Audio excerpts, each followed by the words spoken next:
The hidden Prince. Episode 7 Jennifer का अतीत। Location Prince का अंडरग्राउंड बेस। रात 3 बजे।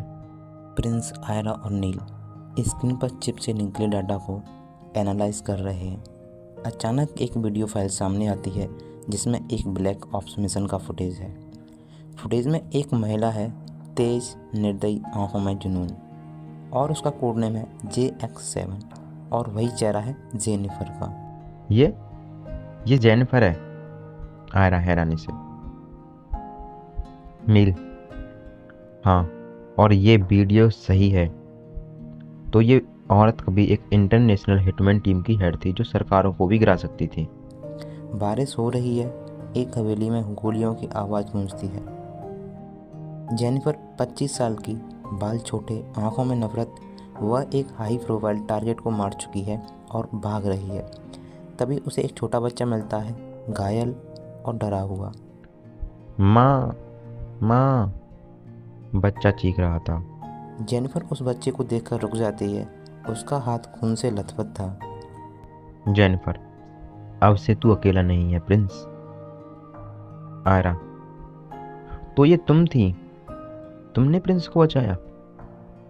जेनिफर, हाँ, लेकिन मैंने सिर्फ उसे बचाया नहीं, मैंने उसे दुश्मनों की तरह सोचना सिखाया, लड़ना सिखाया। वो प्रिंस नहीं बनता अगर मैंने उसे राजा की तरह ट्रेन न किया होता।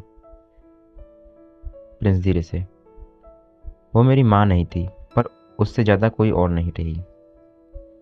जेनिफर, लेकिन मेरी पुरानी दुनिया अब लौट आई है और इस बार मैं अकेली नहीं लड़ सकती।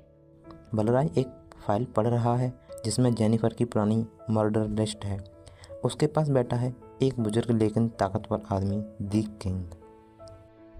बलराज, वो लड़की जेनिफर अभी भी जिंदा है और प्रिंस को बचा रही है।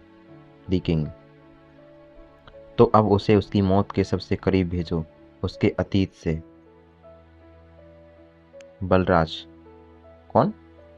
दी किंग मुस्कुराते हुए, कोड नेम RAVEN, जिसे जेनिफर ने कभी मरा समझ लिया था। एक आदमी जिसकी आंखों में सिर्फ बदला है एक फाइल पढ़ता है।